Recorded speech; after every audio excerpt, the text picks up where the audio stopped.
Hello and welcome to the Cross Insurance Center. We've got quarterfinal action here. We've got Erskine girls versus Hermon girls. I am joined by Rich Rotella. My name is Gabriel Nason. What a great first game we had here, and hoping to have another good one here, right, Rich? Yeah, it's great to see Erskine Academy and Hermon, the number 2 seed Eagles from South China, and then the number 7 seed Hermon Hawks. Yeah, and we talked to both coaches beforehand. A Hermon team who likes to run a slower pace, try to slow it down, running through the bigs in Cassidy LaBelle and Rebecca Balmas. How about those the Erskine team? Yeah, Coach Lefferts described them as young and spicy. They're here, they're ready to play, and a battle of a couple young teams. Yeah, and I mean, we talked to both teams, obviously. Like you said, young teams. We've got a really young team in Erskine. 9 sophomores on the team. 3 of the 5 starters are sophomores. 1 a freshman, 1 a junior. So very young altogether. And then on the Hermon side, obviously, a bunch of very young players as well. Hermon got 1 gold ball in the case. Erskine looking for their first. How do you think Erskine gets it done if they want to move on here? If Hermon wants to move on, they've got to stay away from the twin towers of LaBelle and Balmas. Those girls bring down a bunch of rebounds. Cass had 99 rebounds on the season, and Becca had 84. So they'll need to outpace them up and down the court. Yeah, and what about for this Hermon team? If they want to win this game, how are they going to get past first? Yeah, that's going to come with the defense of Brooke Gallup and Maddie Muth.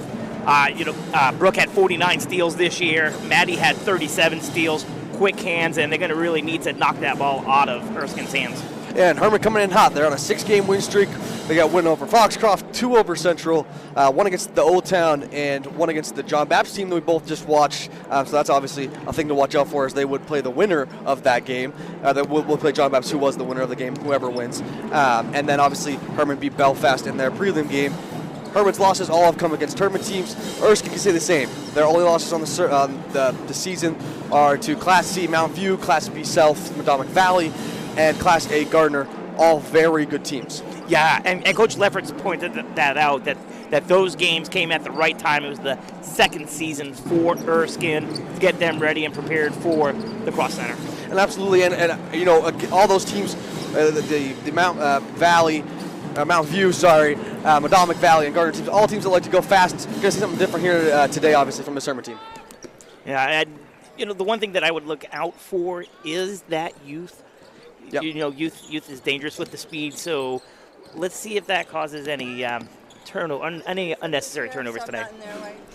All right, well, we will be right back on Eastern Maine Sports. We're going to take it to so you can see some of our wonderful sponsors, and we'll be right here with some quarterfinal action.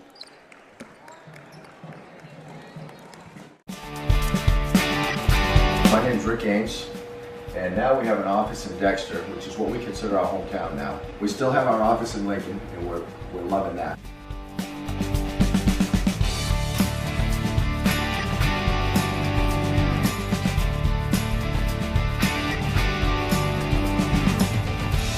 We're looking forward to helping you naturally feel and be your very best.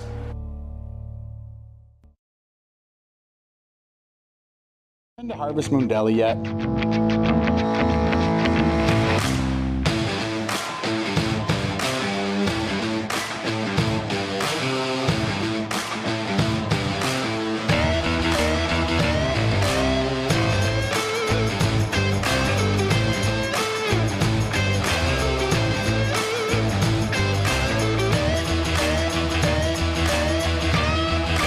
See you down at the deli. And stop by Kimball Insurance for all your insurance needs. Whether it be auto, home, farm, business, life, or health insurance, we have you covered. Our agents are ready to serve you and help you with your needs. Visit us at Kimball Insurance at 91 Main Street in Sangerville, Maine, online at KimballInsuranceAgency.com, or visit us on Facebook to see what we can do for you. Kimball's, your insurance is our business. To Rouse Garage in Dover Foxcroft to discover the difference between walking into a local dealership versus a big dealer that uses high-pressure tactics the second you drive onto the lot. From selling you a vehicle to servicing your vehicle, Rouse Garage will treat you like you are the only customer.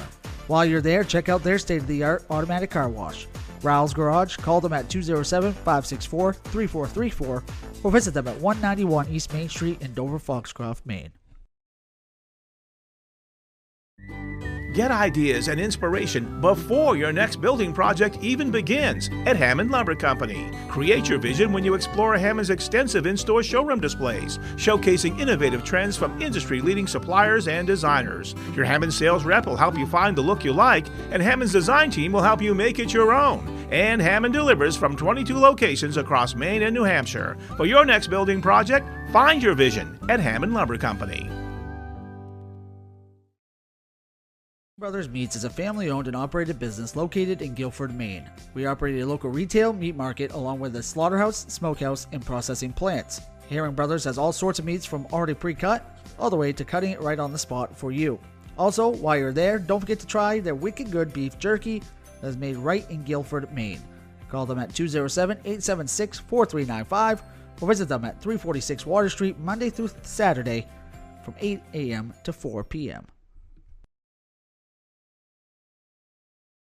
Building or remodeling a home or office and need electrical work? Call Ideal Energy Solutions. Ideal Energy Solutions is ready to wire your building right. Don't settle for less than ideal. Go with Ideal Energy Solutions. Call today. Timeout! All right! Remember, we're a team that plays together. Listen, the winning will take care of itself. We just have to get everyone involved. In interscholastic sports, we celebrate what makes every one of us unique. And in the pursuit of a common goal, everyone in the huddle, in the bleachers, and in the community comes together. This message presented by the MPA and the Maine Interscholastic Athletic Administrators Association. Brothers Meats is a family-owned and operated business located in Guilford, Maine. We operate a local retail meat market along with a slaughterhouse, smokehouse, and processing plants. Hermon Brothers has all sorts of meats from already pre-cut, Suppliers and designers. Your Hermon sales rep will help you find the look you like, and Hermon's design team will help you make it your own. And Hermon delivers from 22 locations across Maine and New Hampshire. For your next building project, find your vision at Hermon Lumber Company.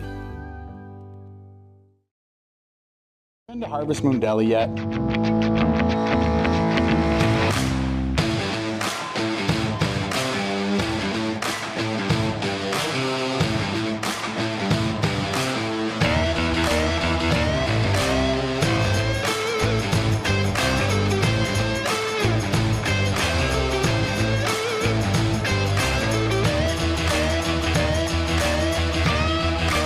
See you down at the deli. My name's Rick Ames, and now we have an office in Dexter, which is what we consider our hometown now. We still have our office in Lincoln, and we're loving that.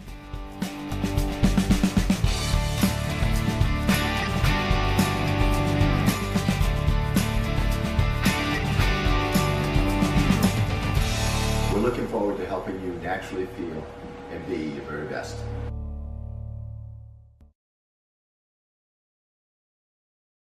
to Ral's Garage in Dover Foxtrot to discover the difference between walking into a local dealership versus a big dealer that uses high-pressure tactics the second you drive onto the lot. From selling you a vehicle to servicing your vehicle, Ral's Garage will treat you like you are the only customer. While you're there, check out their state-of-the-art automatic car wash.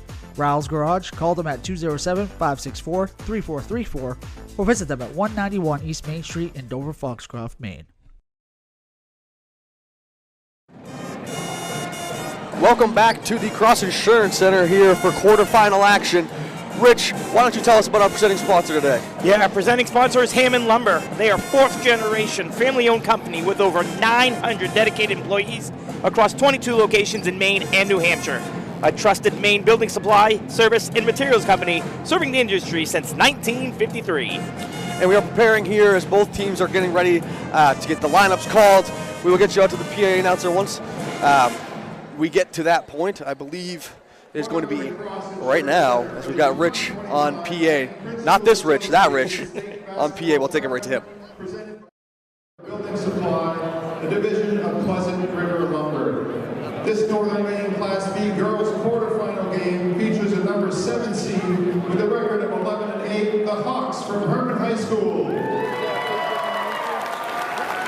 And the number 2 seed with a record of 14-4, the Eagles from Erskine Academy. Let's meet the teams. First, the number 7 seed, Hermon Hawks. A sophomore, number 2, Deja Grant. A freshman, number 3, Brooklyn Kelly. A sophomore, number 12, Maddie Tracy. A freshman, number 13, Maya Lancaster. A junior, number 25, Lydia Newt. The managers, Ryan Beth Thurlow. Assistant coaches, Carson Kelly and Sammy Ireland. And the head coach for Hermon is Liza Muth. And now let's meet the number 2 seed, Erskine Academy Eagles. A sophomore, number 0, Lauren Northrop. A sophomore, number 1, Chloe Clark. A junior, number 13, Oriana Winchenbach. A sophomore, number 21, Delaney Brown. A sophomore, number 22, Aaron Young. Sophomore, number 24, Danica Ferris. And sophomore, number 40, Isabella Winchenbach. The managers are Desiree Proctor and Johanna Jacobs. Assistant coach Ryan Reed, and the head coach for Erskine Academy is Danielle Leffers. And now let's meet the starters. For Hermon, a senior, number 4, Brooke Gallup. And for Erskine Academy, a sophomore, number 4, Olivia Childs. For the Hawks, a freshman, number 5, Madeline Muth. And for the Eagles, a junior, number 14, Madeline Clement Cargill. For Hermon, a sophomore, number 10, Lila Ryan. And for Erskine Academy, a freshman, number 15, Kinsey Ulmer. For the Hawks, a junior, number 11, Cassidy LaBelle. And for the Eagles, sophomore, number 20, Kelsey Dunn. For Hermon, a sophomore, number 15, Rebecca Balmas. And for Erskine Academy, a sophomore, number 25, Deanna Morris. The officials to this game are Mr. Mertzel, Ms. Deacon. Welcome back here. You obviously just heard the starting lineup, so we're going to give them to you again. Rich, why don't you give us the lower seeded Hermon's lineup? Yeah, senior guard number 4, Brooke Gallup. Freshman guard number 5, Madeline Muth. Sophomore guard number 10, Lila Ryan. Junior forward number 11, Cassidy LaBelle. And a sophomore forward number 15, Becca Balmas. And for Erskine, you got number 4, a sophomore, Olivia Childs. Number 14, a junior, Madeline Clement Cargill. Number 15, a freshman, Kinsey Ulmer. Number 20, Kelsey Dunn, she's a sophomore. And then Kiana Morse, number 25, she's a sophomore. All right, Rich, we're about to get into action. This should be a great one here. Any last thoughts before we get into this one? Yeah, you know, it's going to be interesting. There's one senior on the court today. That's Brooke Gallup. Let's see if that leadership can propel the Hawks. And in a big position too, right? She is their main ball handler for most of the game. So huge that she's that senior leader, and we'll see if that makes a big difference here tonight.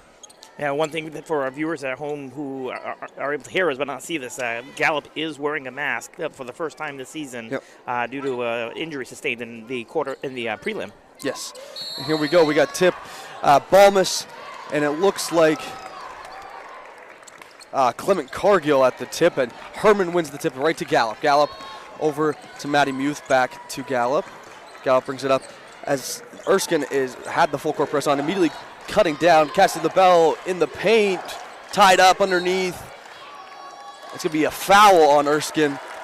The first team foul on Erskine early in this, as we're 15 seconds in, 7:45 still on the clock.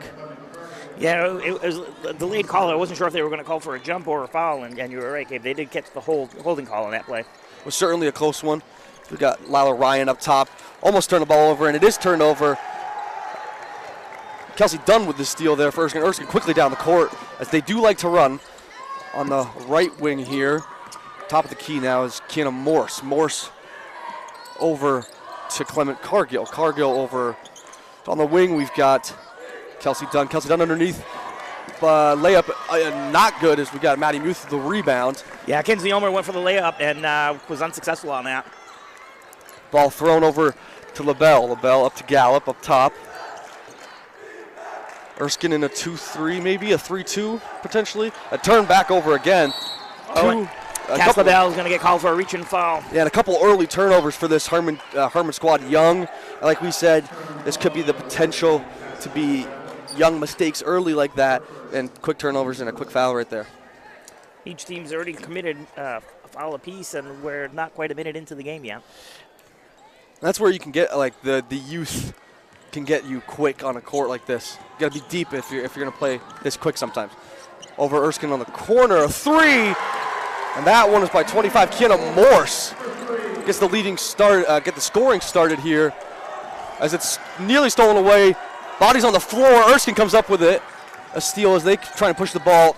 A shot up and a foul on looked like Maddie Muth. I believe it was a three-point attempt, and it was, as we've got number 4, Olivia Childs at the line. She got the steal, had the potential for a three on the fast break, and got fouled by Muth, who nearly got the block there. Yeah, Childs was scrappy on the floor to grab that ball, like you said, and then she was fouled, and looks like the referees are having a discussion here. I believe they initially called that on Gallup, changed it over to Muth. It is, I believe, her first. Yeah, number 4 shooting. Each team has a number 4. Yeah. First one is good by Olivia Childs. It's her first points of the game. So we are 4-0 here early in the first quarter. Childs puts up the second one. That one's on nothing but net. Great form. Yeah, great form. Beautiful 2 shots there for her. This Erskine team does like to shoot, so hopefully it's translated into the free throw line for them tonight. Third one up for Childs. In and out. Rebound, though, fought away by Gallup. Beautiful rebound by hers. They try to break the press. Over to Cassie LaBelle, to Balmus, to Muth. Muth underneath to Balmus. Up the top to Gallup. Gallup's going to attack. Finds Muth in the corner. Muth steps back out to Gallup for 3. It's up off the side of the rim and out of bounds. It's going to be Erskine ball. Yeah, Gallup looking a little uncomfortable right now with the mask. You can see when she doesn't have the ball, she's playing with it. It's going to take a little bit of time for her to adjust with that mask on. Yeah, certainly not an easy thing. I mean, when you haven't played with it all year and then you get to a tournament game and you're the senior leader on your team, kind of difficult to then have to translate your normal game into a tournament game with something that you've never played with before. Yeah, absolutely. And, of course, the nerves of being the only senior out there and knowing that those younger kids are looking up to you and you don't want to make any mistakes. Yeah, absolutely. We got a attack right here. Foul at the rim. Number 15, Kinsey Omer, the lone freshman on this Erskine team, is going to the line after a great cut. She's going to have 2 shots here. And Cassie LaBelle's going to pick up her second foul. Not what you want early, but this Hermon team is deep. They do rotate a lot. Yeah, Madeline M.K. Tracy will be coming in here. Yes.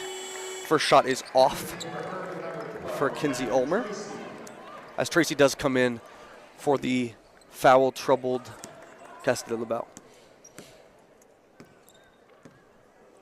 The second one is up, and good. So Ulmer goes 1 for 2 at the line. Hermon looking to get on the board for the first time. Yeah, 3 for 5 from the line so far for the Eagles of Erskine Academy. And what a steal right there. Jumper, no good. Rebound by MK Tracy. Enters the game and is already making an impact. Gallup brings the ball up. Going quick up the court. Not exactly what you want against this Erskine team who runs a lot. Muth attacks over to MK Tracy. Tracy to Ryan. Ryan in the corner, double teamed. Splits the double team. We've got a foul on Erskine. See who that foul is on 20. Kelsey Dunn.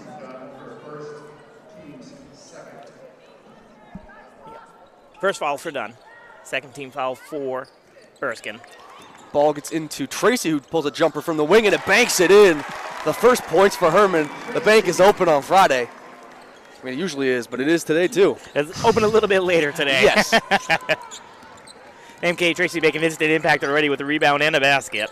Yeah, huge, and coming in for a person in foul trouble, Cassie LaBelle, who's a big piece for them, so huge for them to do that early. Erskine with the ball up top. That's Morse. Morse looking for somebody open. Nobody's open. nearly stripped away. We've got a foul on Tracy. Certainly not what you want. A lot of early fouls here for Hermon. A team who doesn't usually foul nearly this much. They seem to be a little bit antsy. Their hands reaching in a ton, but so far it's not worked out for them. Well, and the question is that the inexperience, the Yeah. youthfulness, or is that the quickness of this Erskine team? 3-point shot went up and it was no good for Morse. Newth with the ball now over to Gallup. Gallup trying to break the press of Erskine. They do. Ryan to Gallup. She attacks up front down to Balmus. Balmus on the right block. Back up. No! Stolen by Erskine. Number 15, Kinsey Omer. She nearly loses it. The ball's on the floor. Body's flying everywhere. We got a jump ball. It'll stay possession to Erskine. And that was a great defensive play. The length of Rebecca Balmus actually intercepted that ball, and it fell between two players, a Hawk and an Eagle, and that's our tie-up. And for both teams so far, that ball's been on the floor a lot. A lot of tie-ups, a lot of loose balls. I mean, not exactly what you want for both teams, but youth is showing. They look a little bit nervous to be on the court for the first time. Absolutely. And speaking of youth, Brooklyn Kelly's just checked in for the Hawks, freshman guard. Erskine got the ball up top. Kelsey Dunn has it. Over to Clement Cargill. Tried to get the ball down to Northrup. And she's out of bounds on a ball that she dove after to try and save in the corner near us. And ball go to Hermon. A little bit of action for us right now. That's pretty good. You know, right off the bench was Northrup. And you like to see the hustle on the floor. It was a great try. Yeah, absolutely. Hermon breaks the press pretty quickly here. Muth in the corner, the left wing corner. Tries to get down to Balmus. Balmus attacks, goes up with it. No good. Battle for the rebound, falls back out, but back right into Balmus. Balmus goes up again, no good. Muth right there underneath, she misses. We got a foul though on Erskine. Muth will be going to the line. That might be Canna Morse, and if it is, that will be her second. And certainly not a person that you want in foul trouble either, who's a big piece for this Erskine team. Her first. Oh. My apologies on that. First. First shot is good from Muth. Gets herself in the scorebook as a freshman. Second shot coming here. No good off the rim. Had a battle for it, but it's Erskine ball as they go to push. They're pushing quick over to Northrup. Northrup from the right side. A jumper, no good. Muth fights for the rebound, but Tracy comes up with it for Hermon. Over to Gallup. Gallup comes down the court, trying to break the press of this Erskine team. They've broken it well so far today. We've got it up the top to Gallup, over to Muth. Muth on the right wing. Tries to get it down to Balmus. She does. Balmus saves the ball into Tracy. Tracy with a jumper at the block. No good. Underneath is Kelly, gets the board, but it's taken back by Erskine. Erskine on the fast break. We've got the sophomore Northrup went up the layup. No good. Balmus with the rebound. It is frantic out here so far. Up top is Balmus. And it looks like Hermon's going to slow it down a little bit now. You don't want to get into a running contest here against these Eagles. They are quick. Yeah, no, you do not. This pace has been quite something so far, despite the score. Tracy underneath for Hermon, no good. Erskine with the rebound. That is number 4, Olivia Childs. Quickly up the court. That's done. Done with a layup, and that is good. Extending the lead to 8-3 for Erskine. And for Dunn, that's her first basket of the game. And again, there's that speed. Yeah, and I mean, I saw it when I watched the Mount View game for this team. Nearly a turnover for Hermon there. Muth attacks the lefty to the rim. There's a foul on Erskine there. Another foul. We got a lot of early fouls. That'll be the 8th total foul in this first quarter. 4 on both teams, and Muth will go back to the line. Yeah, as you said, 4 on each team right there. And let's see who they call that one on.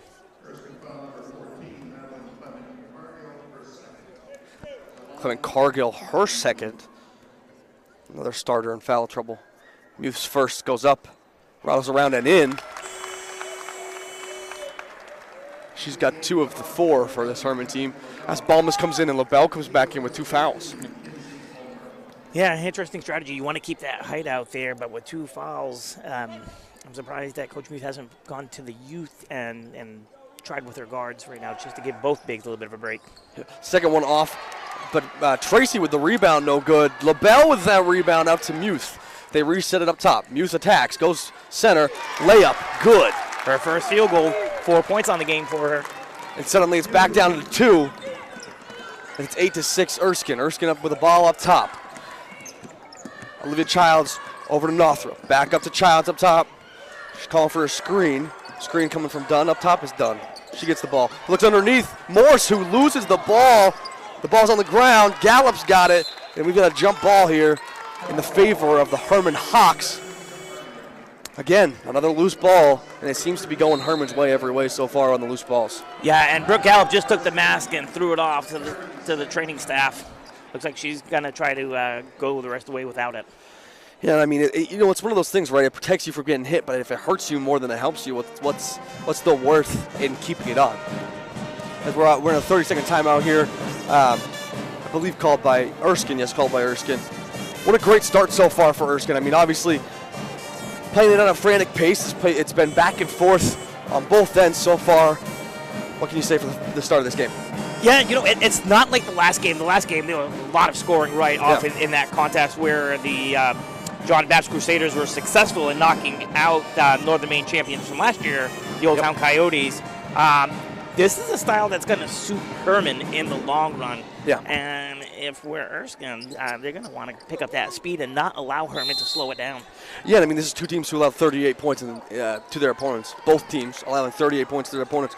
It spells for a pretty close game if they play that defense today. Yeah, it really does. And, both teams hold those 38 points, but a little bit differently. Yeah, no question. Turnover there by Hermon as Erskine gets a steal there. They're quickly going down the court. Northrop has the ball. She kicks it up top to Ulmer. Ulmer over to Morse on the left wing.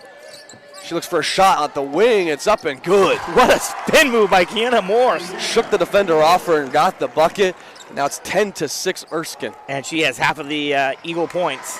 Nearly another steal, and it is. Quickly down the court to Northrop. She's got a chance at a layup.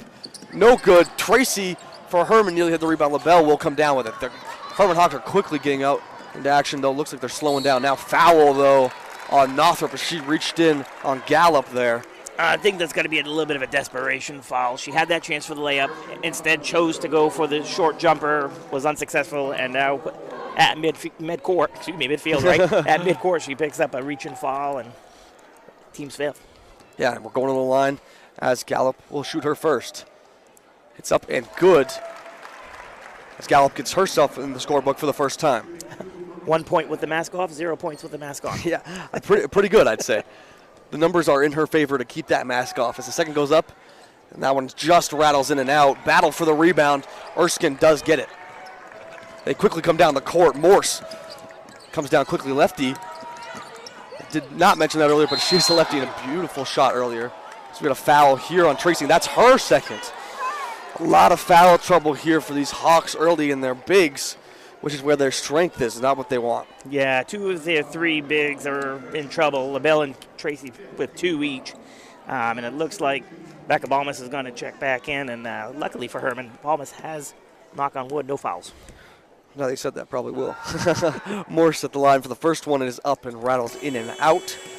Her first free throw attempt of the day, no good. As Balmas, like you said, comes back in for Tracy. So LaBelle will stay in with two. Obviously, you got to pick one to come out, but you can't have two. You don't want to go too small against a team like Erskine, who does have the height. As Morse, it looks like maybe has some blood on her. Obviously, being the free throw shooter, and they're going to try and keep her in the game. So they have 20 seconds to resolve the blood issue. That's what the referee has signaled, and it looks like it's on her leg. It does look that way. Yeah, right about her knee. Sorry for the delay, everyone. Yeah, Coach Lefferts is over there inspecting, and there's the horn. So now she's either going to come and shoot or someone's going to have to replace her. Yep, she's going to have to come out, and we have a new shooter. Kelsey Dunn's going to check back in. I assume it'll only be for one possession, but we'll see. Maybe Morse gets an extended break with it being near the end of the quarter, but Dunn will shoot the second.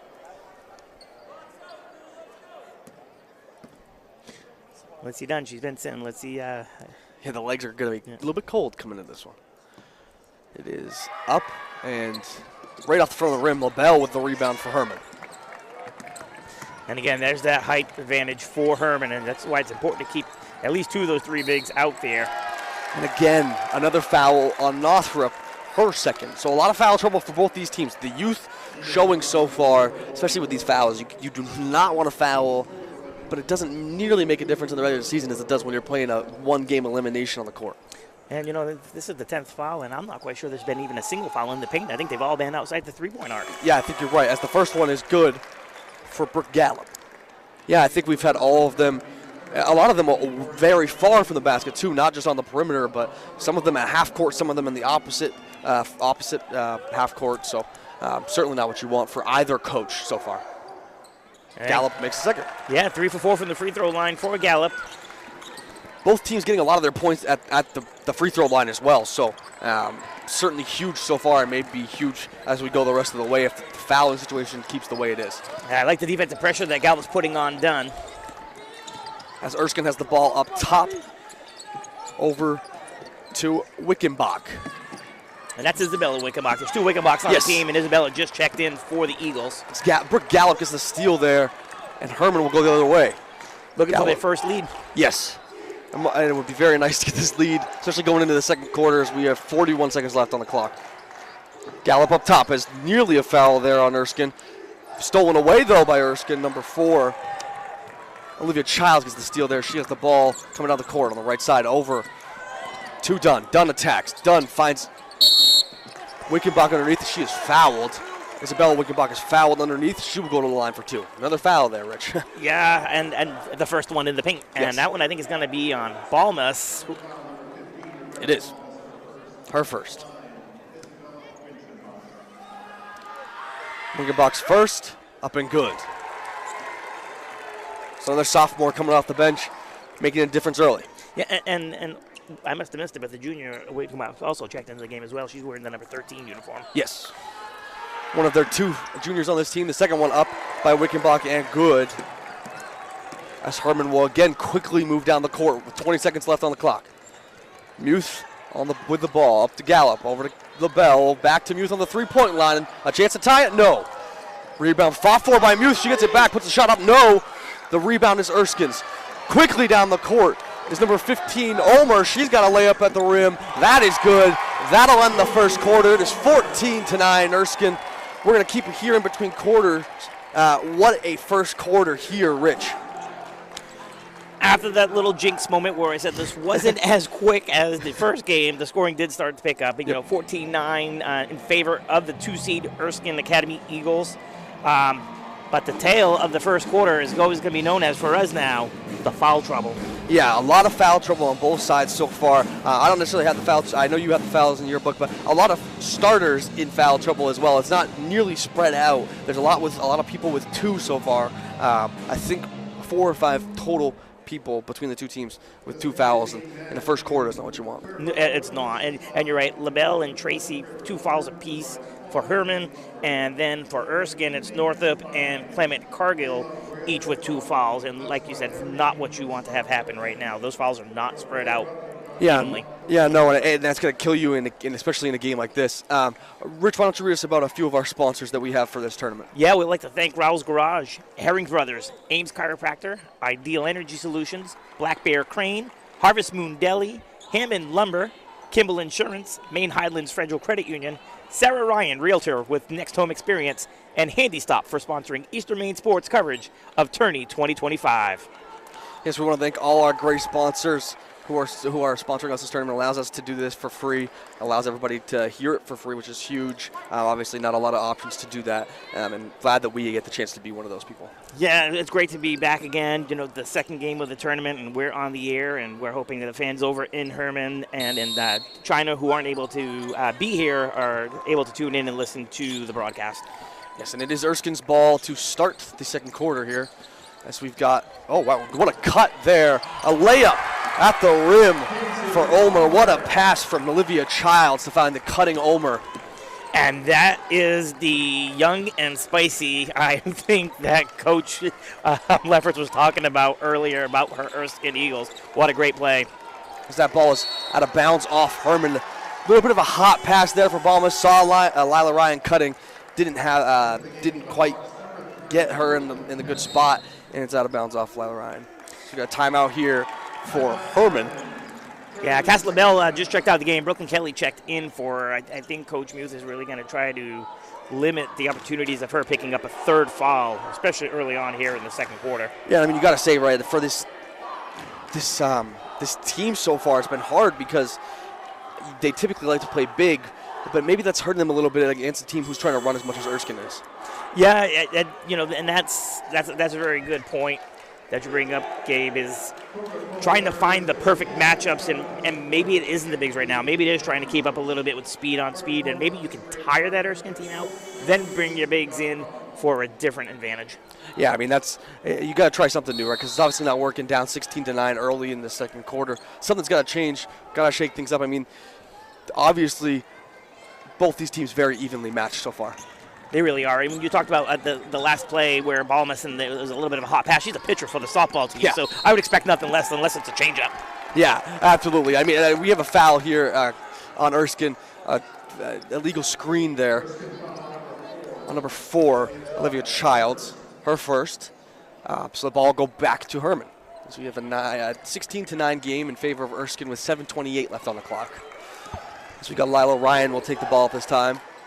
Over up top now, it's Maddie Muth. Muth back to Ryan. Ryan finds Gallup just above the free throw line. As they call it travel on Gallup as she went to turn and go to the rim. Ball back to Erskine. And, no complaint. She just turned around and got ready to set up for a defensive nice play. Gallup, what a leader. Not only on the court with her play, but just her attitude and ability. Hermon comes out in a press there. It's quickly broken by Erskine, and up top now is the Erskine point guard, Olivia Childs. Childs on the wing to Ulmer. Ulmer dribbles up to the top of the key, over to Morse. Morse down underneath to Clement Cargill. Back, she kicks it out for an open 3. No. Rebound, though, underneath by, I believe, Kelsey Dunn. Yes, Dunn was the rebound. She gets fouled on the rebound. And that's going to be Brooke Gallup's first foul. Team's first of the second quarter. Ball underneath the rim for Erskine. Clement Cargill in to Morse, back to Cargill, back to Morse. Morse up top on the right wing. She dribbles to the top of the key, trying to dribble by Lila Ryan. No dice. Gallup with the steal. She can take it all the way, and she will. 2 points for Hermon. It's 11-16. What quick hands Brooke Gallup has. She was able to steal that ball and go the rest of the way to finish the scoring. And a huge steal that is for Hermon, as they couldn't find much offense, so huge to get 2 quick points in transition against a good Erskine defense. Morse now up top on the left side of the key. Finds a cutting, but no, stolen away. Brooklyn Kelly with that steal. Yes, by Kelly as Gallup comes up the court with the ball. Over to Ryan on the right wing. Ryan tries to get it back to Gallup, cannot. Fights for the ball. As we get a double dribble there. They were fighting for the ball. Ball looked like it went up in the air. Ryan went back down with it. They said it was a double dribble, and the ball goes to Erskine. And checking back in for the Eagles is the sophomore guard, Lauren Northrup. Northrup with 2 fouls. Yes. Another one of the many players in this game so far with foul trouble as Erskine look to break the Hermon press. Muth right now guarding Childs. Childs over to Ulmer. Ulmer on the right wing finds Dunn. Dunn underneath to Clement Cargill up top. Back to Dunn at top of the key. Dunn dribbles to her right. Attacks. What a finish at the rim. A fake pass out to Clement Cargill and a finish at the rim over Balmus. And 2 for Dunn. Yeah, Dunn up to 4 points so far in this game. All of hers from the field. The ball is up top to Gallup. Gallup over to Ryan on the left wing. She gives it back to Gallup. Gallup attacks, goes for the floater. No good. Balmus fights to the rebound. It'll be out of bounds off of Erskine, I believe. And yes, it is. It'll stay Hermon ball. Yeah, it looks like that one off of Kinsey Ulmer. And checking in for Erskine is number 40, Isabella Winchenbach. So for Hermon ball underneath. Gallup will look to inbound. She gets the ball out to Kelly. Kelly up top to Ryan. Ryan in the corner over to Gallup. Her foot on the line on the catch. Oh, her heel. You're right, Gabe. And that's a long ways away from us. That is a long ways away from us. I just barely on the end line. as Erskine will get the ball, and they quickly come across the timeline. Over on the left wing, quickly up and done. A three, no good. Balmus with a rebound. Strong rebound by Balmus. Ryan will look to run for Hermon. Yeah, and that's that one thing you can't teach. That's the height of Balmus that's able to do that. Yeah, huge for them. Balmus, speaking of that height underneath, she goes up with it. Good, over 2 defenders. Rebecca Balmus gets her first points of the game.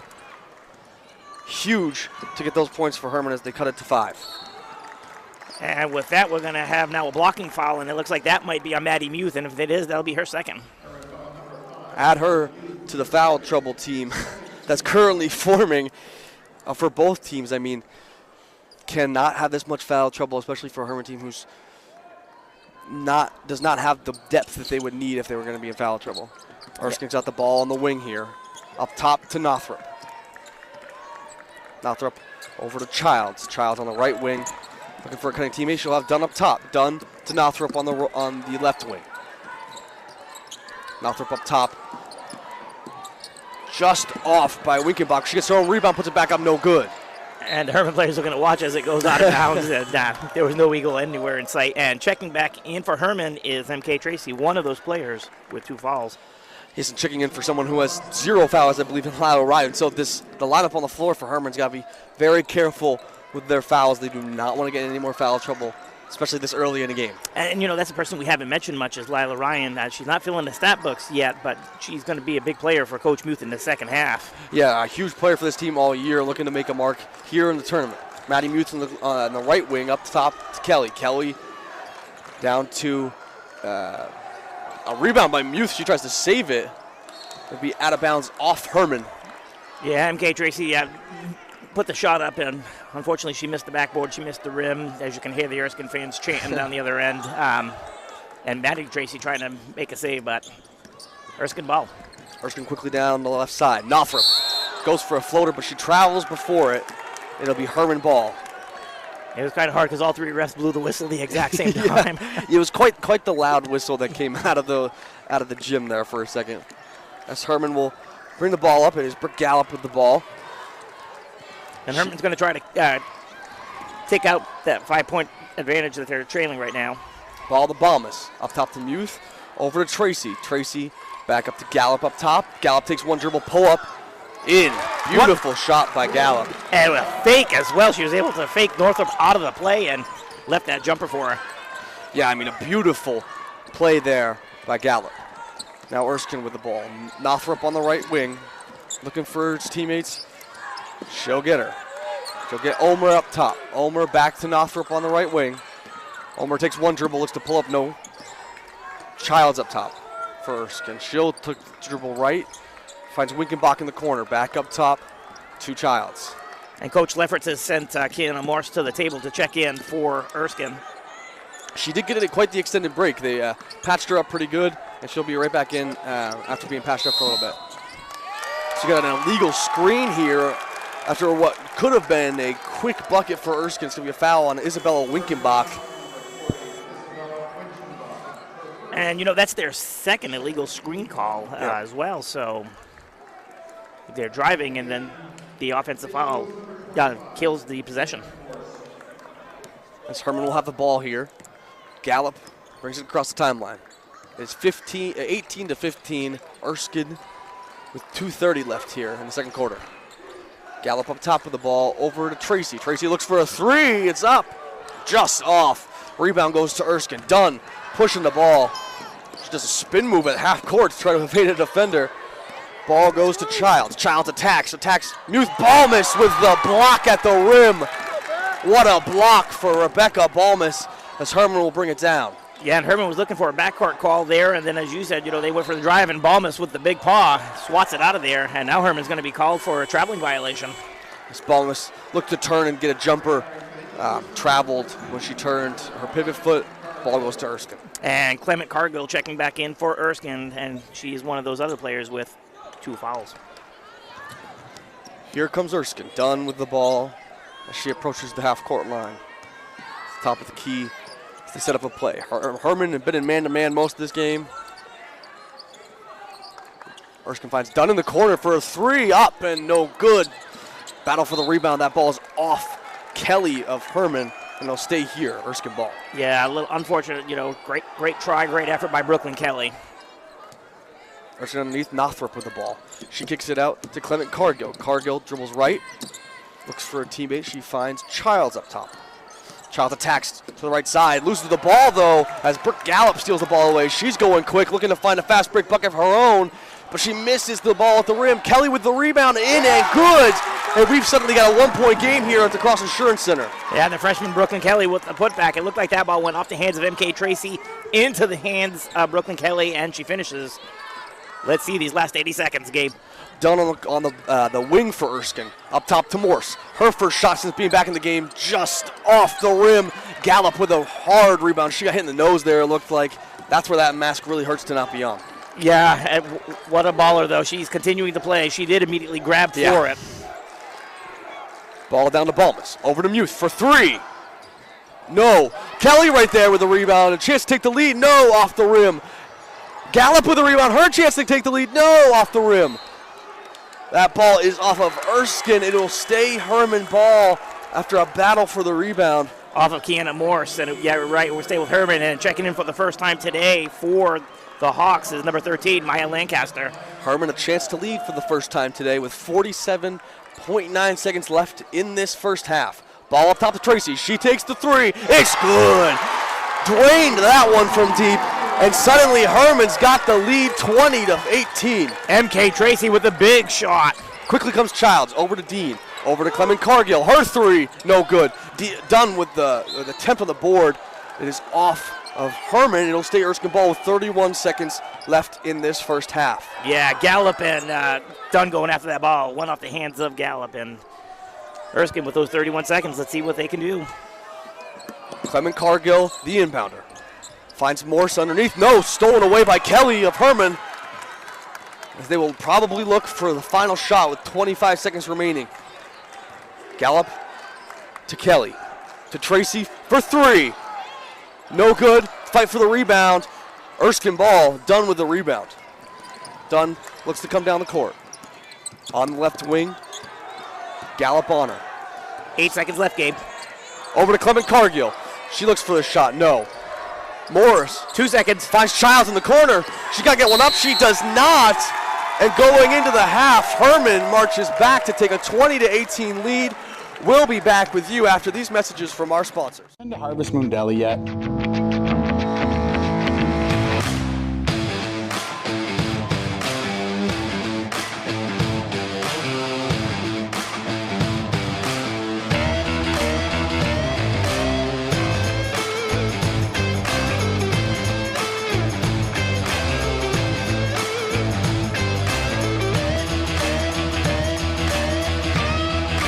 See you down at the deli. To Rouse Garage in Dover Foxcroft to discover the difference between walking into a local dealership versus a big dealer that uses high-pressure tactics the second you drive onto the lot. From selling you a vehicle to servicing a vehicle, Rouse Garage will treat you like you are the only customer. While you're there, check out their state-of-the-art automatic car wash. Rouse Garage, call them at 207-564-3434 or visit them at 191 East Main Street in Dover Foxcroft, Maine. My name's Rick Ames, and now we have an office in Dexter, which is what we consider our hometown now. We still have our office in Lincoln, and we're loving that.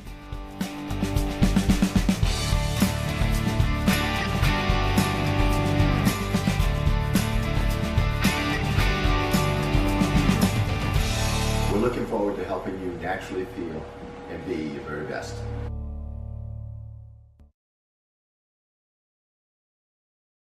Brothers Meats is a family-owned and operated business located in Guilford, Maine. We operate a local retail meat market along with a slaughterhouse, smokehouse, and processing plants. Herring Brothers has all sorts of meats from already pre-cut all the way to cutting it right on the spot for you. Also, while you're there, don't forget to try their wicked good beef jerky that is made right in Guilford, Maine. Call them at 207-876-4395 or visit them at 346 Water Street Monday through Saturday from 8 a.m. to 4 p.m. To Rouse Garage in Dover Foxcroft to discover the difference between walking into a local dealership versus a big dealer that uses high-pressure tactics the second you drive onto the lot.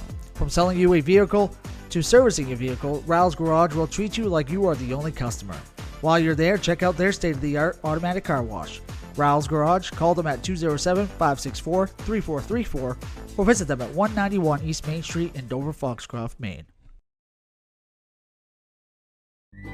Get ideas and inspiration before your next building project even begins at Hermon Lumber Company. Create your vision when you explore Hermon's extensive in-store showroom displays, showcasing innovative trends from industry-leading suppliers and designers. Your Hermon sales rep will help you find the look you like, and Hermon's design team will help you make it your own. And Hermon delivers from 22 locations across Maine and New Hampshire. For your next building project, find your vision at Hermon Lumber Company.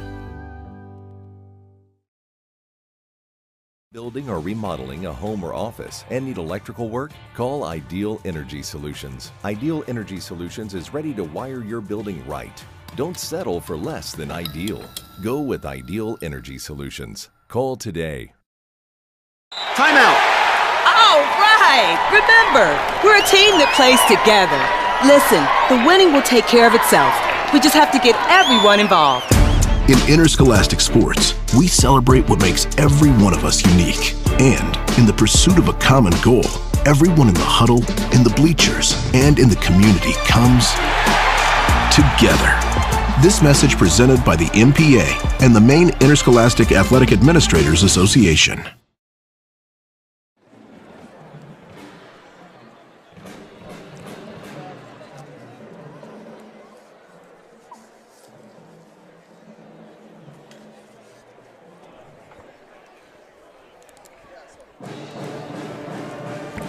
And we're back here at the Cross Insurance Center for a girls' quarterfinal game between Erskine and Hermon. The halftime score is 20-18. Hermon, Rich, why don't you read us about some of our great sponsors?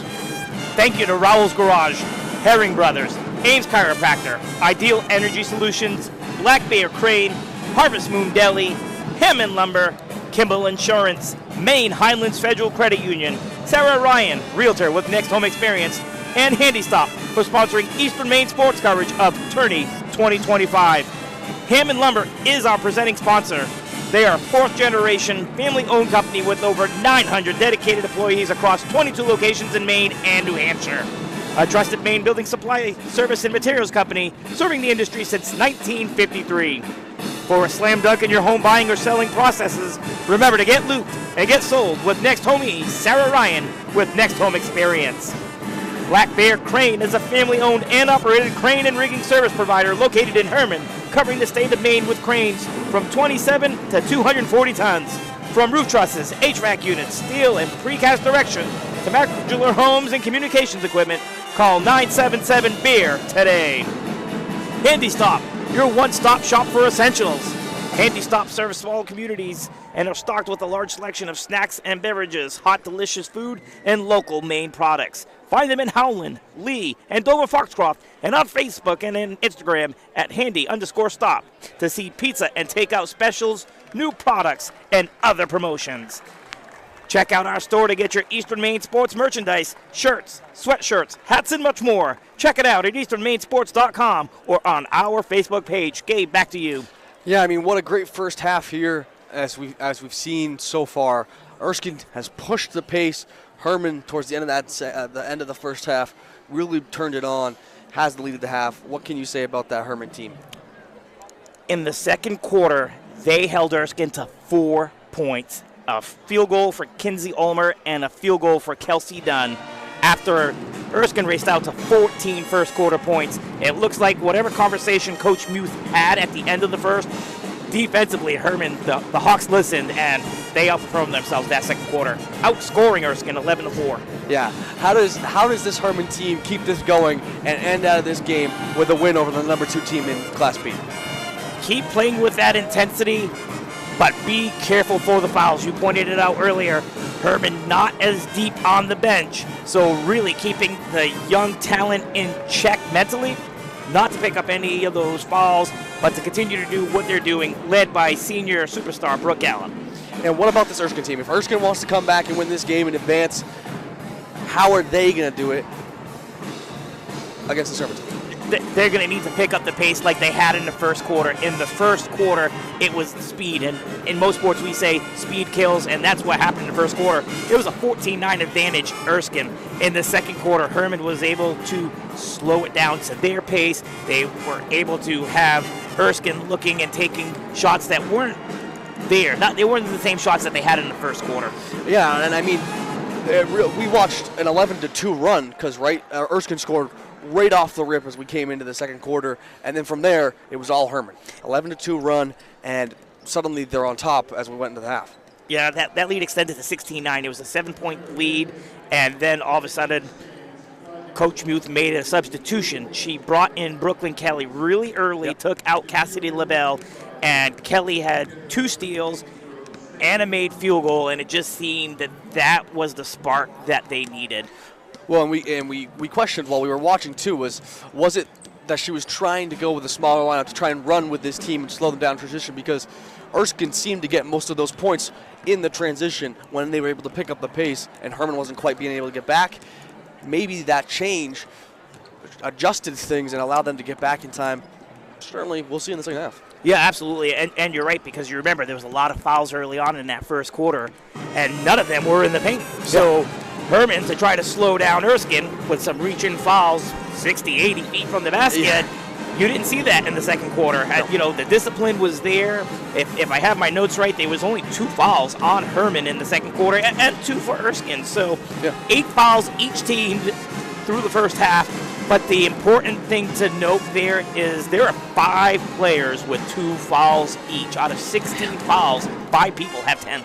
Yeah, that's not good. Not what you want. And certainly not what you want if they're big players. Right? It's the starters for both teams that are in foul trouble. It's not if someone's coming off the bench, spark plug type of player, because if you lose them, then they can come back and get another foul, and it's okay because they're a spark plug. But these are the starters for 2 teams that are looking to advance in a tournament. And not exactly what you want. Yeah, no, you're absolutely right. And the key's going to be, as we mentioned, for Coach Lefferts, what was that halftime speech? In my opinion, it should be, let's get back to doing what we were doing in the first quarter. And if we're Coach Muth, let us, Hermon, do what we did there in the second quarter. Let's slow it down, play at our place with, the scrappy defense of Brooklyn Kelly possibly starting this quarter. Yeah, I'll be interested to see she is, in fact, starting this quarter. Lila Ryan takes a seat, so MK Tracy will be out there, along with Brooke Gallup, Rebecca Balmus, and Maddie Muth. And it looks like Gallup's going to go out with the rest of this game without that mask on. So they didn't adjust it or anything. She's just going to play without it. And she did take a shot to the nose, as you pointed out. She did. And so obviously battling through that, and then on top of battling through that, has gotten hit in the nose in this game without the mask on. So toughness on full display by her. Yeah, and I witnessed it on the soccer field. I officiate soccer games in the fall, and that toughness, Brooke Gallup is a phenomenal athlete, soccer, basketball, and she's leaving it all out. It's her senior year. She's leaving it all out on the court today. And we will see what will happen in the second half as we get underway. It is Hermon ball to start, as Maddie Muth will look to inbound the ball here. Erskine in a full court press here. Gallup will take it. She dribbles down to Kelly. Kelly finds Balmus underneath. Her layup no good. Rebound taken away by Tracy. Finds Muth underneath. She goes up blocked, but fouled. That looked like the foul will be on Clement Cargill. We will see. And if it is, it'll be her third. And MK Tracy ripped that ball right from Clement Cargill's hands. Yes, she did. And it was, in fact, the third on Clement Cargill. The first shot by Muth is up and good. Making a big difference in her freshman year for this Hermon team, and certainly been on display today as well. Yeah, that's her 5th point. She's 3 for 5 from the charity stripe. She looks to sink the second. It's up off the front of the rim and bounced in. She makes both. And Hermon comes out in an intense full court press immediately. Backed it off a little bit after the inbounds. Down comes Childs. Childs at the ball up top. Over to Morse. Morse on the top of the key. She finds Winkenbach. Up top, that ball goes to Ulmer. Ulmer looking for Dunn. Dunn on the left wing. She finds underneath Morse. Morse to the layup at the rim, no good. Balmus with the Balmus with the rebound, about stolen from Morse, and Morse will go up. She's fouled by Balmus, and she'll go to the line for 2. And on what just happened down this end with MK Tracy, we just see it on the other end with Kiana Morse. She'll go to the line. She is 0 for 1 today. Didn't get to shoot her second one after she came out because of blood on her knee. The lefty shoots her first. It is good. Makes it 19-22. Hermon still on top. The second coming here from Morse. And that one's good. She goes 2 for 2 from the line, and Hermon will now have the ball as Erskine comes out in a different press than they've looked like before. This looks like a 1-2-2 press. Gallup does break the century line. Over to Kelly. Kelly to Muth. Muth gets the ball back. Pulls it up at the wing. Misses. As Morse gets the rebound. There's a battle there for a second, but Morse will have the ball as she dribbles up. Kelly on Morse. Yeah, Brooklyn Kelly started this third quarter, something that we thought might happen to keep that second quarter momentum in Hermon's favor. Done up top. She gets over to Childs on the right wing. Tries to find Morse on a cut. Good, and one. What a bucket by Morse. A chance to take the lead, I believe. Yes, I was waiting for them to put it up on the scoreboard to make sure I wasn't going crazy. She will have a chance to take the lead at the free throw line here. What a start to the quarter for her. And Gabe, Hermon's got 10 fouls, and that's 5 players. Yeah. They each have 2. That's not good. As the second one, the free throw is good. She completes the and one. As Hermon will look to break the press here. And Erskine regains the lead, 23-22. Ball on the floor here. It's a battle as the ball will go to Erskine. Things not going Hermon's way to start this second half. No, Kelsey Dunn jumped on the floor to tie that ball up. That was in the hands of Gallup, and a good hustle play by Dunn. Ball into Morse. She will come up the right side of the court. Tracy on her. She'll attack Tracy. Finds Wickenbach in the corner for 3. No good. Fight for the rebound. Up and Dunn is fouled by Tracy. And for MK, that's going to be her third. And certainly puts Hermon in a tough position. LaBelle on the bench with 2. Lancaster on the bench. She's played a little bit today. She does not have a foul. You don't want to lose all your height. Yeah, and who's coach going to bring in for her? Lila Ryan. Looks like Lila Ryan right here. Dunn's first. Up and good. As Erskine will extend the lead to 2. And yes, Ryan does come in for Tracy.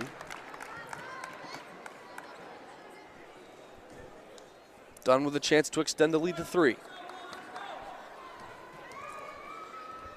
Her second shot is up and good. Really getting it done this quarter from the charity stripe. 5 of the 7 points coming from the free throw line, and 2 for 2 for Hermon. And this is much how the first quarter started for Erskine. Came at the free throw line along with some buckets. Hermon quickly breaking the press. Muth with a short jumper. No good, but that ball is off of Morse, and it'll stay here. Hermon ball. Yeah, Brooklyn Kelly was in there to ensure that ball went off of Morse. What a tenacious the player she is. Yes, absolutely. Gallup underneath, trying to get the ball in. Nobody open. Finds Muth, though. Up to Ryan up top. Over to Kelly. To Gallup in the corner. She attacks. The ball stripped away. She finds it, though. She's going to travel there on Gallup. Ball will go to Erskine. Quickly, Hermon in the press. Yeah, good defense there by Erskine Academy to create that turnover. And Gallup right in our seats over here. That ball came quick. Yes, it did. It got tipped and came right at my face. I thought I was catching a ball. That was scary. Quickly, we are back to action, though, as Childs dribbles the ball up for Erskine. I had you there, Gabe. I wouldn't let anything happen to you. I appreciate that. Childs comes up the right side with Muth on her. Dunn on the right wing. Back up to Childs up top. Back to Dunn on the right wing. Back to Childs up top. They're looking to try and get the ball over to Ulmer, and they do. As she gets on the left wing. Attacks right, though. Finds Dunn underneath. She dribbles out to three-point line. Dribbles back to the free throw line. Nearly traveled there. Up top, though, to Childs. Over to Ulmer. Ulmer looks to go left to Dunn. Dunn on the left wing. Gets a screen from Ulmer. Looking underneath for Morse. Morse gets a shot up. Misses. Winkenbach right there, though. Puts the shot up. Looks like it was blocked partially by Balmus. As we've got a foul here on the rebounding action on Erskine. On Morse, it's her second.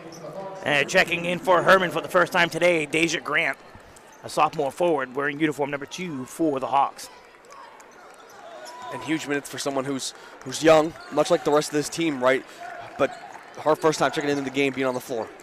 Yeah, and it looks like only one player hasn't touched the floor for Coach Muth yet, and it's actually number 23. It's a junior Lydia Muth. Her daughter. Oh, there we go. As Grant is on the ground fighting for the rebound. It'll stay Hermon ball on the jump ball. Gallup underneath. Good battle on the floor right here by Hermon. Gallup trying to get the ball in. Has no one open. Has to put it in, though. Finds Kelly. Kelly to Muth. Over to Gallup on the three-point line. As they call a travel on that one. It'll be turned over Erskine ball. It's a couple of travels early here for Hermon. This looks a lot like the first quarter. Erskine felt like they were running the show in the first quarter. Things changed in the second. Hopefully Hermon can change that and not have this go the same way the first quarter did for them. It's a 7-2 run this third quarter for Erskine Academy. Erskine up top. Ball goes to Dunn. Dunn dribbles right to the right wing. Looking for Winkenbach underneath. She gets her. She turns, throws it up, no good. Ryan fights for it, but Morse comes down with it. Shot up, no good. Grant comes down with the rebound for Hermon. And there's a little bit more height there to substitute for the girls in foul trouble that are on the bench with the height for the Hawks. And Cass LaBelle's just been tapped on the shoulder by Coach Muth. He'll be checking back into this game. Grant has it at the free throw line. As she travels, it did look like that pivot foot came up on the ground for a second there. Maybe a little bit of the youth showing for a young Hermon player. As LaBelle comes in for Ryan, as Ryan will check out. So Grant getting extended minutes. And And it does look like the official is going to allow Balmus to enter the game right now. Yes. But it did look like she's coming in for Grant, so she'll be coming in for Grant at the next whistle. Erskine ball, though. Winkenbach gets it. Gives it back to Ulmer. Ulmer brings it up. Middle, over to Childs on the left wing. She attacks and throws it away as Dunn went to cut back door as she tried to pass it. Ball out of bounds. It will go to Hermon. And, yes, Grant does come out as Balmus comes in. And Hermon's got the Twin Towers in there, Balmus and LaBelle. And let's see if they can get down some offensive and defensive rebounds as the two leaders on the team who do that for Hermon, and see if they can change the third quarter lack for the Hawks. Gallup kicks it over to Kelly. Kelly underneath to LaBelle. LaBelle to Balmus. Balmus underneath. Over to Gallup. Gallup attacks. No good. Winkenbach with the rebound. Fought for now. Falls out to Ulmer. Ulmer gives the ball to Childs. She attacks the whole way. Blocked by Muth at the rim. Maddie Muth with a great defensive play there for Hermon. And a couple players checking in now for Erskine. That's Northrop wearing number 0 at number 13, Oriana Winkenbach is entering the game. As we got Dunn for Erskine. Inbounding the ball. Ball goes into Northrop. Back in the corner to Dunn. Dunn attacks, finds Childs on the opposite wing, misses the three. Fight for the rebound. That was off of Erskine. There's a battle underneath between Dunn and Gallup, and the ball goes off of Dunn, and it is Hermon ball. And that in her frame that she has there, Gallup able to maintain herself right there, and she didn't back down. Gallup with the ball up top now. Over to Muth on the right wing. That's a quick trap by Erskine. They trapped the freshman. A quick timeout, smart timeout there by Coach Muth. We're going to kick it over to you to read a couple of our sponsors right now, Rich. Yeah, for a slam dunk in your home buying or selling processes, remember to get looped and get sold with Next Homie, Sarah Ryan with Next Home Experience. And Black Bear Crane is a family-owned and operated crane and rigging service provider located in Hermon, covering the state of Maine with cranes from 27 to 240 tons. From roof trusses, HVAC units, steel, and precast erection to modular home and communications equipment, call 977-BEER today. Handy Stop, your one-stop shop for essentials. Handy Stop serves small communities and are stocked with a large selection of snacks and beverages, hot, delicious food, and local Maine products. Find them in Howland, Lee, and Dover Foxcroft, as well as Facebook and Instagram at handy_stop to see pizza and takeout specials, new products, and other promotions. And folks, check out our store to get your Eastern Maine sports merchandise, shirts, sweatshirts, hats, and much more. Check it out at easternmainsports.com or on our Facebook page. Thank you, Rich. As we come back here to the Cross Insurance Center and what is a two seed and a 7-seed matchup. Erskine the 2 seed, Hermon the 7. Erskine up 3 with 3:04 left in the third quarter. This Hermon ball right in front of us, basically. Maddie Muth will inbound the ball. She gets it to Brooke Gallup. Gallup on the left wing immediately attacks, goes by her defender, mid-range jumper, no good. Back to Gallup, though, on the rebound. She goes up and good. And it is a 1-point game here. And that's why we follow our shots, Gabe. Yes, it is. And that's her tenacity, right? She never gives up on any shots. Right there when the ball came off the rim, as Erskine quickly gets it down. Now to Northrop, as she attacks off the side of the backboard. Balmus with the rebound for Hermon. Gallup will dribble up. Northrop on her. Ball over to Muth on the left wing. Quickly trapped again. As Gallup have an open 3, though, off that trap. No good. Balmus with the rebound, though. She puts it back up. No good. Battle for the rebound goes to Winkenbach, Oriana Winkenbach. Erskine going quick up the court. Dunn over to Childs on the left wing. Up top to Morse. Morse to Dunn on the left wing. Now Dunn up top, dribbling. Kelly on her. Nearly loses the ball to the Morse in the left corner. Yeah, tough defense by Brooklyn Kelly there. Northrop on the right wing. Gets a screen from Dunn, attacks. Goes for the shot, up and in. What a pretty shot by Lauren Northrop. Able to get on the scoreboard. 2 points to go along with those 2 fouls she has. Not a lot of room to get that shot up. She does, and it goes down as Hermon breaks the press quickly. Muth on the left side. She attacks. Pulls up for a jumper. Good. And the freshman, Maddie Muth. As we go back and forth here in Bangor, thank you for joining us on Eastern Maine Sports. We have a game here between Erskine and Hermon for the chance to face John Bapps in the semifinal round. Yeah, what a great game that was. Bapps able to pull out the 3-point victory over the defending Northern Maine champs, Old Town. That it was. It was a beautiful, what a way to start the tournament, that's for sure. Erskine now, Northrop on the right side. We got a timeout here. Yeah, Coach Lefferts. Yeah, Coach Lefferts with the timeout for Erskine. Quick 30-second timeout. We want to thank Rowell's Garage, Herring Brothers, Ames Chiropractor, Ideal Energy Solutions, Black Bear Crane, Harvest Moon Deli, Hammond Lumber, Kimball Insurance, Maine Highlands Federal Credit Union, Sarah Ryan, Realtor with Next Home Experience, and Handy Stop for sponsoring Eastern Maine Sports' coverage of Tourney 2025, Gabe. Yeah, I mean, we want to thank everybody for sponsoring us, allows us to do this for free, allows everybody to hear this for free. Not many options, obviously, come tourney time for people. It's an option for for people, especially those who are Hermon or Erskine fans, certainly have a chance to listen and hear their teams play. Yeah, as we get back to action here, Erskine outpacing Hermon this quarter, 9-6, so it's a 27-26 Erskine lead with 1:10 left in the third quarter. Ball up top to Morse. She finds a cutting Childs who nearly gets a layup, but travels as she lost the ball. Ball will go to Hermon. And what could have been an opportunity to extend the lead instead ends as a turnover and Hermon ball. And if this was the NFL, she would have dragged her foot, it would have stayed in bounds, and would have been a completed pass. But unfortunately, in basketball, that's a travel. Yeah, that it is. It is over to Muth on the left wing, or the right wing, sorry. Gallup attacks on the left wing. She finds a lane and gets a layup, and back on top Hermon is, just like we ended the first half. At the end of the third quarter, Hermon finds a 1-point lead. And Brooke Gallup is now the leading scorer in this contest with 11 points for the Lady Hawks. Up top on the left wing is Ulmer. Looking for her team. There's 30 seconds left on the clock. She looks to attack. Finds underneath, finds Morse in the left corner. Morse thought about it. Attacks, tries to find Northrop, but Kelly there with the steal. Quickly comes Hermon. Muth on the left wing. She's immediately double teamed. That ball stripped away and off of Erskine. It'll stay Hermon ball.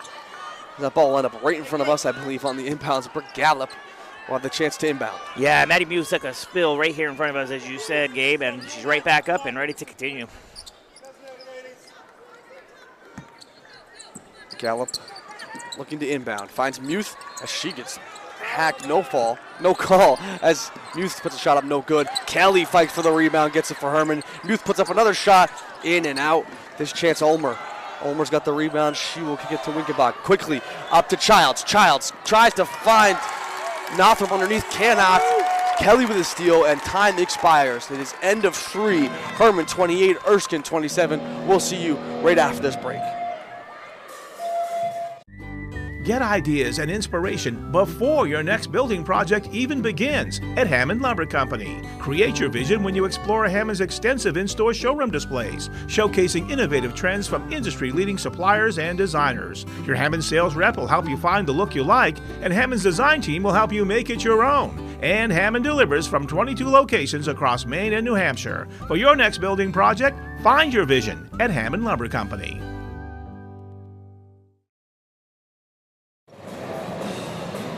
Welcome back to the Cross Insurance Center here for what has been a great quarterfinal matchup. So far, 2 great quarterfinal games to start off our tournament here in Bangor. Right now, Hermon is up on Erskine, 28-27. The 7 seed on top of the 2 going into the 4th quarter. Rich, what do you have to say so far about this one? Looking at it now, is it the schedule of the Big East that Hermon has to face in that tough competition, 1 through 9 in the Big East? Is it going to propel them to the victory over Erskine Academy, or will Erskine Academy with the Madomic Valleys and the Gardeners of Class A, will that experience help propel them? These are 2 young teams, and it's going to be an exciting 8 minutes. Yeah, absolutely. As Dunn gets the inbounded ball for Erskine. She goes right, finds Childs up top. She tries to find Dunn underneath. Balmus intercepts, and quickly comes Gallup and Hermon. Gallup attacks, finds Muth. Muth with a layup, right-handed layup at the rim, and it is good, and we've got a 3-point game. Erskine quickly coming back. Childs attacks the center, finds Dunn on the right corner. She thinks about it, doesn't take it though. Up top to Morse as they slow it down. Morse dribbling on top of the key. Erskine sets it up. Winkenbach up top, that's Oriana. Up top to Ulmer. Ulmer to Morse on the left wing. LaBelle on her. Up top to Dunn. Dunn being guarded by Gallup. She kicks it over to Childs, who's guarded by Muth. Childs dribbles right. Over to Winkenbach. Winkenbach for 3. No good. Battle for the rebound. It's Ulmer. She gets the rebound and is fouled. What looks like by Gallup of Hermon. And Ulmer will go to the line for 2. It is on Gallup, and it is her 3rd. Though they had the foul trouble early, they've been able to not foul as much in the second half, Hermon. And right now, the most fouls they have on a player is 3. And even though that's not the best, it's not too bad with where they were. You're right, Gabe. You know, MK Tracy and Brooke Gallup each have 3 for the Hawks, and for the Eagles, Clement Cargill, who's getting ready to check back in, she also has 3, as Ulmer misses the front end. As you said, Clement Cargill comes in for Oriana Winkenbach. You know, we still got 7:07 left in this game, but we want our fans to stay tuned because our good friends are going to be coming on right after us to get the next tournament game, the Hawks versus Orono boys. Yes, Zach White and historic Dexter boys basketball coach Peter Murray will be on the call for the Hermon-Orono boys game. That's right after this. And Ulmer made the second free throw, so it's a 2-point Hawk lead with 6:57 to go. Gabe. Gallup attacks on the left wing, finds LaBelle. LaBelle underneath, sees Balmus, doesn't quite get it to her though. Morse with the steal. Morse quickly up the side, passes it to Clement Cargill. She gives it up to Childs. Childs on the right wing, now dribbles to the top of the key, attacks left, tries to go by Muth, cannot. Dunn for 3, no good. Rebounded by LaBelle of Hermon, and they quickly are on the run once again. And LaBelle may not be on the scoreboard, but it's the little things. It's the rebounds, the boxing out, the passing, you know. Let's see if that can continue here in this 4th quarter. Youth down to, oh, wow. Hard foul on Balmus as she goes up for the shot. Morse, which I believe is her 3rd. As Balmus will go to the line for 2. Yeah, you're absolutely correct there. That's Kiana Morse's 3rd foul for the Lady Eagles. And it's their first team foul of the 4th quarter. The first by Balmus. Up, rattles around and good. She finds herself in the scorebook once again. Scored almost every quarter. Didn't score the last quarter, but has scored every other quarter otherwise, I think. And the officials are looking, maybe they're asking the same thing.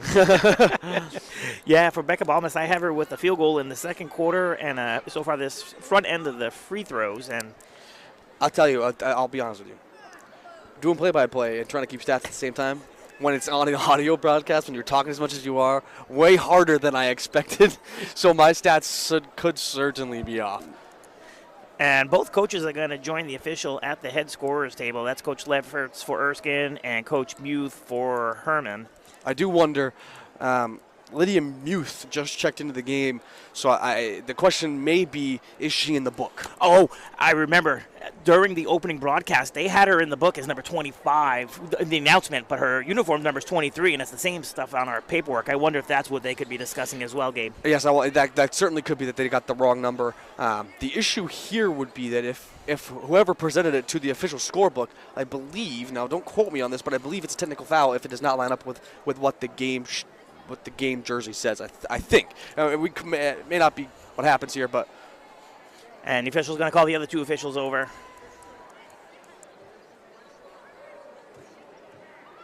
Yep, it is going to be a technical foul. We'll have one shot here on this end and then one shot on the other end for Erskine, I believe is what the official is saying.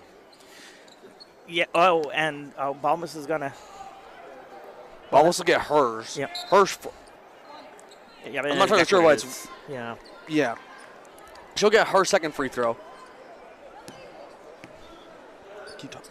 Yeah, and Balmas with the first free throw up and good on the second one for her. So now a technical foul was assessed against Hermon, and we believe it's for a uniform violation.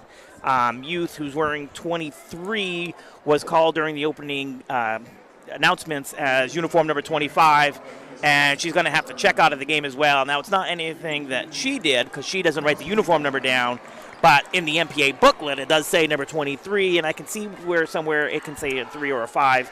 And making the first of the free throws is Kelsey Dunn. She's got a second one. She's going to take the technical shots for Erskine.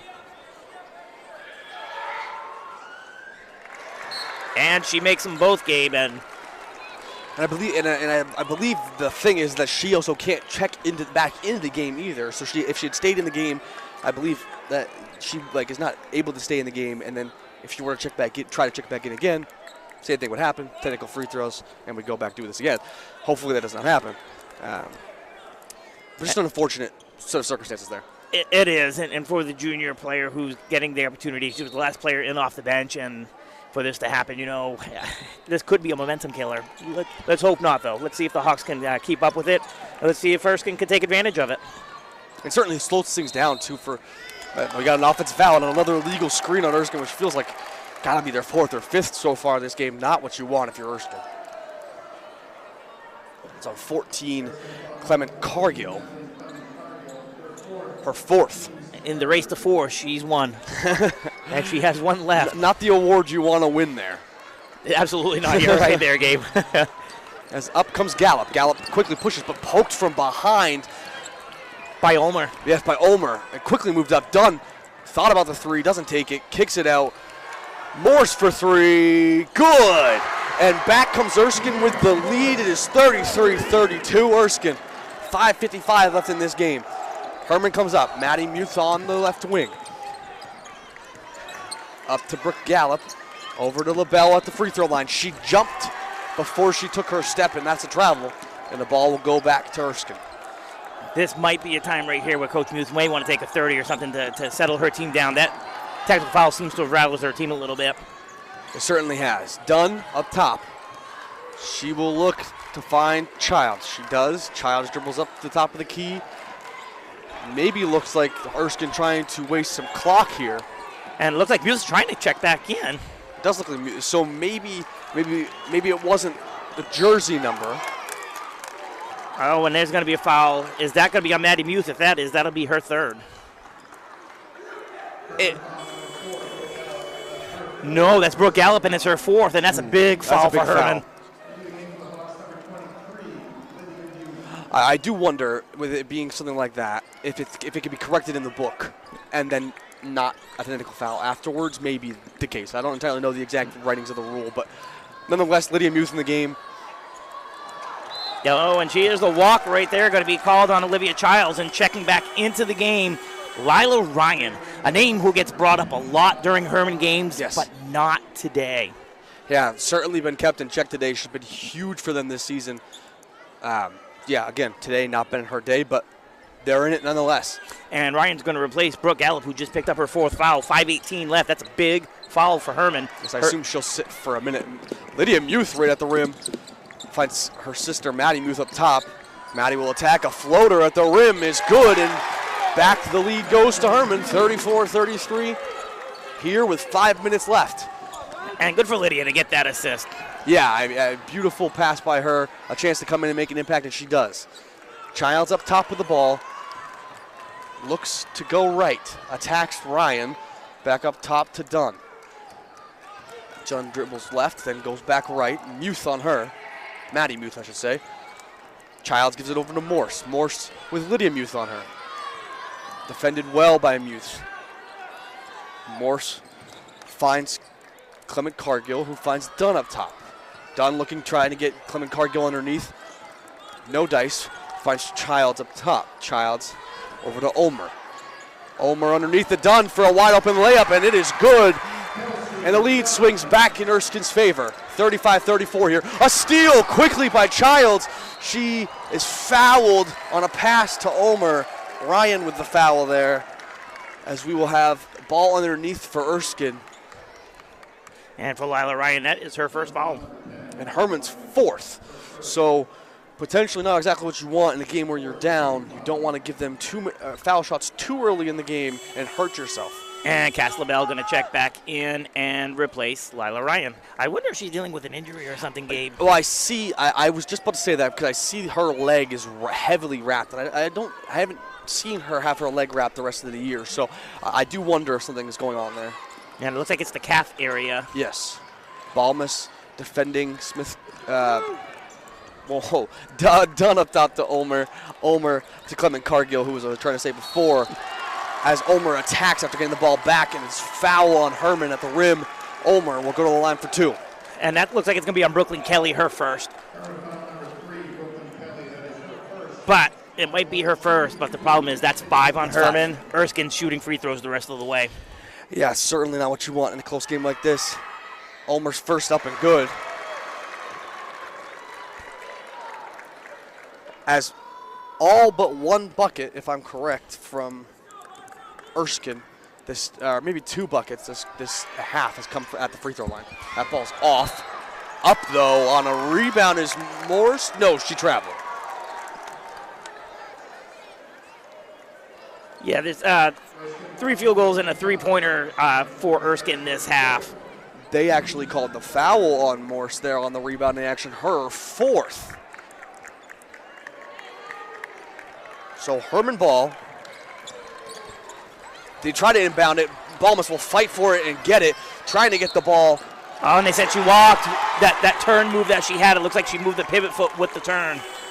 And a key pivotal turnover there by Hermon, as Gallup will check back in after not being out for very long.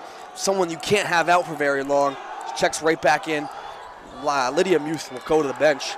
And the inbounder here for Erskine will be Ulmer. Well, maybe Coach Muth says, if you can play 2 girls with 4 fouls, I'll play my 1 with 4 fouls.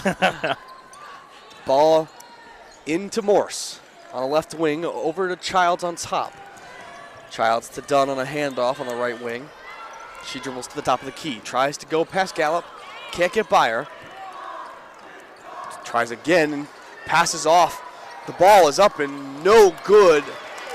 Cassie LaBelle comes down with that rebound. Yes, rebound by Cassie LaBelle. Quickly pushed. Kelly on the wing to Gallup up top. Oh, she travels as she went to take the step, brought up her pivot foot. And that's going to be a travel. Erskine ball here. Couple of key turnovers by Hermon in the past couple minutes, which is where you wonder if the youth starts to take over in a game like this. And MK Tracy getting ready to check back in for Hermon. It's been a while since we've called her name. And quickly goes Childs to the rim. She passes out, though, to Ulmer on the left wing. Ulmer looks to attack. They call a foul on Kelly there, and because they're in the bonus, Erskine will go to the line. And for Brooklyn Kelly, that'll be her 2nd foul. It's the 2nd consecutive foul on her for the Hawks. And as you pointed out, over the limit and shooting free throws, and MK Tracy's going to have to wait because the first free throw attempt hasn't been made yet. Yes, Tracy looks like obviously she will come in for LaBelle is what that looked like right there.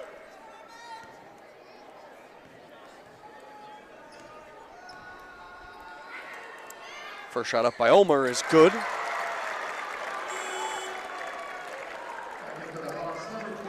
Yeah, she's 2 for 3 this quarter from the charity stripe. 3 for 5 for the contest. She'll look to add one more to that total on the second free throw here. Look to extend the lead to 4 for Erskine. It'd be a huge free throw. Up. Good. Ball is in. Gallup has it. She picks the ball up. Tracy, she dribbles up. Immediately double teamed. Back to Gallup. Gallup looks to attack. Loses the ball for a second. Is forced to pick it up. Looking for Kelly. She gets her on the right wing. Kelly picks up her dribble. Finds Balmus underneath. She's triple teamed. Tracy for the 3. Off the front rim. Balmus right there though. She puts it up. No good. Balmus with another rebound. She puts it up. No good. Tracy there with a rebound. No good. Balmus with a rebound for Hermon. Up and good. That is 3 rebounds on that one play for Balmus to get 2 points, but it's a big 2 points because it cuts the Erskine lead to 2 with 2:40 to go. Gabe. What a sequence for Hermon on the offensive board. Much needed to cut this lead to 2. Can Erskine answer? Done up top. She gives it to Childs. Childs will look to find Ulmer. Ulmer will get it. She looks to dribble. Done with the ball. Gallup guarding her. She looks to hand it. She gives it to Morse. Morse deep on the right side near the half-court line. Hermon starting to pick up higher up as it looks like Erskine's trying to milk some of this clock as Childs has the ball. Muth right there. Got to be careful with those fouls. Tracy up top on Morse. Coach Leffert says the 5 fingers up. Looked like she was looking for 5 out. Backdoor cut. Done, and it's good. And that extends the lead back to 4 for Erskine. 1:53 left on the clock. Here we go with Hermon coming down the court. Gallup will find Kelly. Kelly looks to attack. She pulls back out. Finds Balmus underneath. Balmus will Muth for 3. Short. Tracy underneath with a rebound. She puts it up and in. MK Tracy, right place, right time. Offensive rebounding, huge here for Hermon down the stretch. Kept them in it with these past few possessions. Almost a turnover by Erskine, but kept alive by Childs. She will get out of danger, but no, she loses it off. No, it goes off the leg of Hermon. What a sequence there. Childs nearly loses the ball twice. That time, looks like it went off the leg of Gallup, and it stays Erskine ball. And Gallup, who usually really keeps her composure, really wants that call. They really think it went off one of the Erskine players, but the official's saying it went off the leg of a Hermon player. And I believe it did. I'm inclined to believe the officials, and I believe that I saw it go off the leg of Gallup. Obviously huge, a minute 20 left. What can you say? How does Erskine hold on and win this game? With a minute 20 left and up by 2, knowing Hermon is in foul trouble, you got to think the strategy is going to be let's play a 5 out, let them foul. Yeah. Get our points from the free throw line and force them to have to make shots.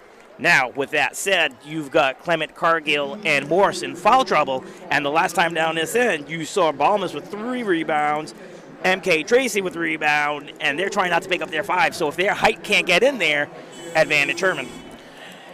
Yeah, it's I mean, those offensive rebounds there have saved them. They without those, like you said, 6 or whatever in 2 possessions, they are down big with 1:20 left. Instead, it's a 1-possession game with 1:20 left. Looking for a good end. Yeah, I'm ready for this ending. This is great. You know, there's 3 timeouts left for Hermon, 2 timeouts left for Erskine. A minute 20. Will it be a minute 20 or will it be about 10 minutes? Game. Might be more than that if we're being honest. Here we go. Childs inbounding the ball. She finds Ulmer. Ulmer back to Childs on a handoff play. They look to foul. Gallup's the one looking to foul. Don't want her fouling necessarily. The ball's up in the air. Floats for a while. Under to Ulmer. Just off the rim. Fight for the rebound. We've got a foul, but who's it on? It is on Hermon. And Erskine will go to the line for 2. That's Clement Cargill at the line. It looks like Balmus is going to pick up that foul, and that'll be her 3rd. Huge free throws coming for Erskine. If she makes both, it's a two-possession game. If she makes one, it stays the same. The first is up and good. Her first point of the game, Gabe. What a time to get 4 it. fouls. What a time to get it. She's been huge in other ways, obviously, throughout this game. Been in some foul trouble, but coming up huge at the free throw line here. A chance to make it a two-possession game. Clement Cargill up and good. Nothing but net. 2 beautiful free throws, and Hermon now has to push. Ice in her veins, ice in her veins. Gallop up the ball, as she is tripped unintentionally by Clement Cargill. It'll be her 5th foul. She will be done, and we will go to the line. Becca Balmas will go to the line with a chance to cut it back to 2 with 1:02 on the clock. Let's see, I think that ball's going to be on the floor, Gabe. She wasn't in the act of shooting, and it's only the 4th team foul, so now Erskine's going to be careful now because, of course, Hermon wants the ball to stop and have those free throws so they have more time as well. And the substitution checking back into the game to replace the recently fouled out Clement Cargill is Kelsey Dunn, number 20. Gallup will be the inbounder. Looking for a teammate. Nobody open. She'll get Balmas. Back down to Gallup in the post. She goes up. Fouled. Rattles around, but no good. She'll go to the line for 2. And Olivia Child's going to get called for that. That'll be her 2nd, but the team's 5th. It's free throws the rest of the way, Gabe. Gonna be an intense 58 seconds. Could be a long 58 seconds at that. But Gallup will go to the line nonetheless with a chance to cut it to 2.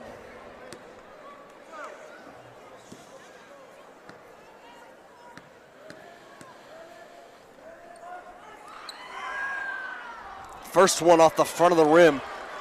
Tough miss and a big miss for a Hermon team.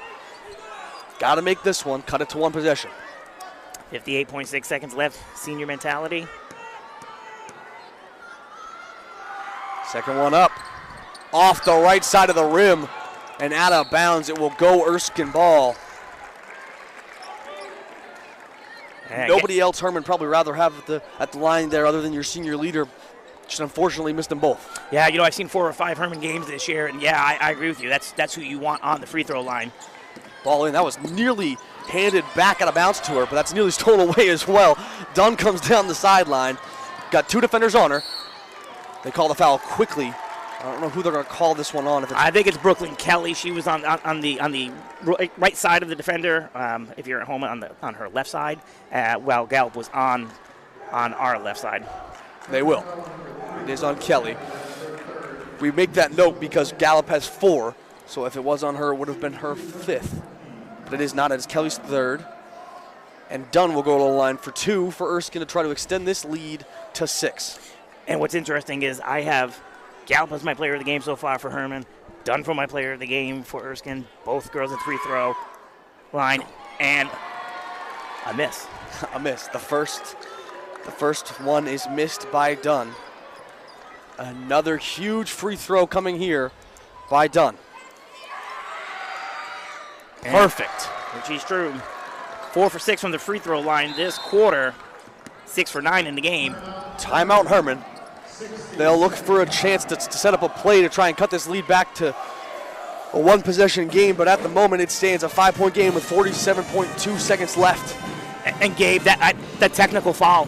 I'm going to go back to that technical foul. Hermon's momentum was stopped, and completely. They just haven't been able to get it back. And Coach Muse, to her credit, has tried different variations of lineups out there. And I don't know what else she can do at this point right now. Well, in moments like that, your coach always tells you, and I mean, everyone will tell you, the thing that'll kill you in a tournament game is silly mistakes like that, unnecessary mistakes, whatever may have happened. If it was whoever reported the book incorrectly, or if it was something along the way that got mixed up, whatever. You had to make sure whoever was in charge of that book was correct going into that, or it could cost you a game like this, because right now, if those 2 free throws aren't up on the board, it's a 3-point game with 47.2 seconds left. Hermon's ball. Very manageable. Now instead it's a 2-possession game with 47 seconds left. You're going to need a lot of things to go your way in the next 47 seconds for you to come out winner. Yeah, you're absolutely right. And I remember the announcements, and I saw the 25. I went to my book. I went to my MPA papers. Didn't think anything of it until she came in and the technical was called. Balmus attacks, goes up, fouled nearly, and one. The ball clock looked like it kept ticking there for about half a second when I looked up at the clock. Hopefully that doesn't matter, but Balmus will go to the line for 2. And Olivia Child is going to pick up her third. And again, over the limit is Erskine, so now Balmus is going to look to cut into that 5-point Erskine lead. Balmus is first up. Rattles in, nearly rattled out, but it's good. Can she hit the crucial second one to cut it to a one-possession game if they give the point on the board? She misses the second. That's her first miss of this quarter from the free throw line. Quickly down the court is Ulmer. She misses the layup, but done with the rebound. Wickenbach nearly takes the shot there. And we've got a hawk down. It looks like Maddie Muth. She's up, though, quickly. Just stop and play, though. Got to bounce. We'll have the ball out of bounds for Erskine here. That's good. I wasn't sure if they had called a foul or for the injured player because Muth was down. Yes. Face first into the court. Good, sound decision by the officials to stop that so there was no further injury. Ulmer looks to get the ball in. She will. But quickly picked up her dribble. And down to the ground, a jump ball, and that's going Hermon's way. Hermon ball with 27 seconds left in a 4-point game. Brooklyn Kelly with a heads-up play. Morse brought the ball down, something you don't want to do, something coaches always teach you, keep that ball up high, away from the defense. The scrappy Kelly able to tie up that ball, and it's now Hermon's ball with 27.1 seconds left and a 30-second timeout for the Hawks. What does Hermon have to do in this timeout to get themselves in a position to win this game? They've got to get the ball in Brooke Gallup's hands. I leave it with my senior. Let's get that up there. Let's try to get a quick turnover, if not anyone but Gallup with the foul, and then let's try to come back down again. It's a 2-possession game. Yes, 4 points. Let's get it in Gallup's hands. Let's drive to the paint, maybe get a foul and an and one, or look for Gallup for 3. That way, if you do foul, they make 2. It's still a 1-possession game with 3, and then you can look for another 3. Don't be surprised if the ball goes into MK Tracy's hands, though she's been big from behind the arc all season long. Absolutely, and Gallup will be the inbounder here as Erskine's still pressing late in this one. Ball into Balmus. Balmus to Tracy. Tracy goes by her defender, puts the shot up, no good, rattles around. Gallup with the rebound. She goes up with the shot, no good. Tracy with the rebound, no good. Battle for the rebound. That looks like it was off Erskine, and it was. 14.9 now on the clock. Hermon gotta get a shot in quick. Not a lot of time remaining, and a 4-point game. And they do have 1 timeout remaining, Gabe, and you're going to want to save that on a made basket. Gallup will be the inbounder. She gets it in to Balmus. Balmus fouled. Oh, was that Winchenbach? And that will stop the clock and send Balmus to the line to cut it to 2.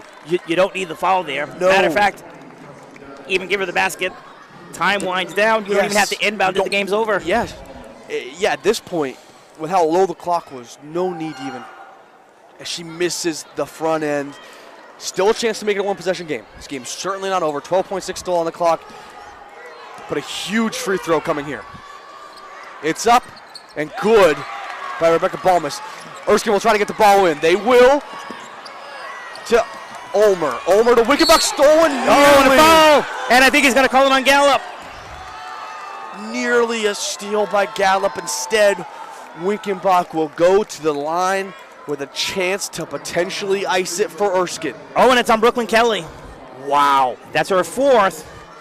You had Kelly, you had Muth, and you had Gallup all there. Gallup had the eyes on the official like you're not really going to call it on me, and they didn't. And Winchenbach, who is 2 for 2 from the line, back there again. Ball is up. No good. We stay in a 1-possession game. This may be the biggest free throw of her life. If she can get this, it's a 2-possession game.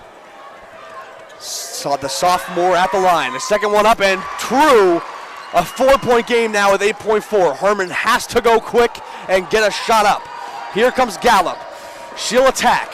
She shoots the 3. It's up and banked in, but no time remains. And Erskine will win by 1. In the final seconds, they survive. What a win for the Erskine. Just phenomenal last second, a chance to tie it. Gallup puts up a 3, hits it, but time expires before anything else can happen. And Erskine moves on to face John Baps in the semifinal. What a great game. And as we said, Witchenbach with the free throw she had to have, because you know that ball's going in Gallup's hand towards the end of the game. She delivers, but there was no time left. And luckily was nearly a foul call, but as it stands, Erskine will move on and face John Baps. We want to thank you all for tuning in to what was a fantastic game here. Stay here, stay on on the YouTube channel. Zach and Peter will be on the next broadcast for the Hermon boys playing Orono boys. Stay right here. We want to thank you again for watching. Thank you very much, and good night.